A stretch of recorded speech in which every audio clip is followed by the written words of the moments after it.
Bonjour, ici Nawal Bendefa, coach en carrière, leadership et expatriation. J'ai moi-même été expatriée 6 fois ces 14 dernières années, dont 6 pays et 4 continents. Aujourd'hui, je vais vous donner un exemple de l'utilisation d'une compétence transversale ou ce qu'on appelle transferable skills ou bien soft skills. C'est celle de l'adaptabilité. Et je vais vous raconter l'histoire de Nevin. Alors, ce que Nevin a partagé avec moi, c'est que au début, elle était bien consciente que c'était quelqu'un d'adaptable. Elle a changé de pays 3 fois, elle a changé de job 5 fois dans sa vie, elle s'est toujours très très bien adaptée aux situations, aux nouveautés, le nouveau boss, la nouvelle méthodologie de travail, la nouvelle structure. Les changements, ne lui font pas peur. Mais au contraire lui donne un vrai boost au niveau de sa curiosité et puis le fait de pouvoir changer lui plaît assez bien et elle s'en accommode bien.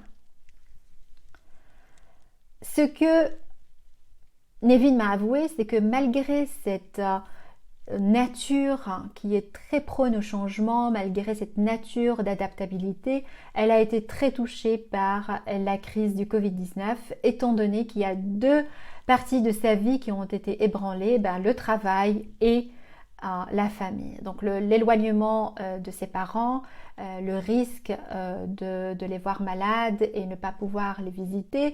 Donc toutes ces choses-là ont beaucoup joué sur son mental, mais aussi sur son aptitude à accepter et à gérer le changement. Donc malgré le fait que des fois la compétence est avec nous, elle est établie, il arrive qu'il y ait une crise et que cette compétence toute seule n'est pas suffisante pour soutenir notre développement mais aussi notre équilibre.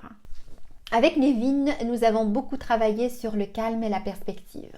Étant donné que l'adaptabilité toute seule n'était pas suffisante à soutenir son équilibre, on s'est dirigé vers ces exercices de calme, de respiration, de mindfulness, sans avoir été vraiment dans le fond de la méditation. Il ne s'agit pas de ça, mais il s'agit de savoir justement prendre ce recul dans des moments de crise, utiliser la respiration, utiliser le calme, parce que justement ce stress qu'elle avait affectait beaucoup son alimentation, son sommeil, mais aussi son corps par certaines douleurs et par aussi le mal de ventre, certaines palpitations, certaines crises d'angoisse. Donc d'abord le calme et la maîtrise de soi. Et puis après, nous avons travaillé sur l'élément perspective, comment développer de nouvelles perspectives, même si on n'a pas tous les éléments. Nevin avait l'habitude d'avoir des prévisions, des éléments concrets dans son travail, mais même aussi dans sa vie personnelle, qui dirigeaient un peu sa créativité, qui la mettait dans le mouvement. Donc il y avait quelque chose qui se faisait et justement la crise a enlevé cette perspective d'ensemble. Et avec Nevin, on a travaillé sur le développement de sa perspective à elle.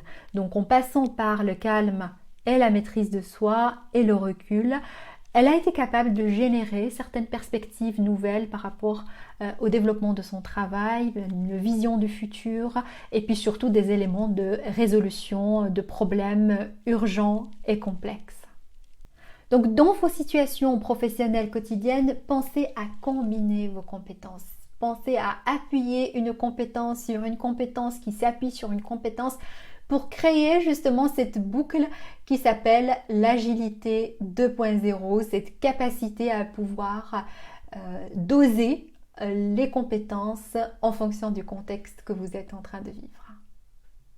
Et voilà, je vous dis au revoir et à bientôt pour d'autres informations sur la carrière, le leadership et l'expatriation.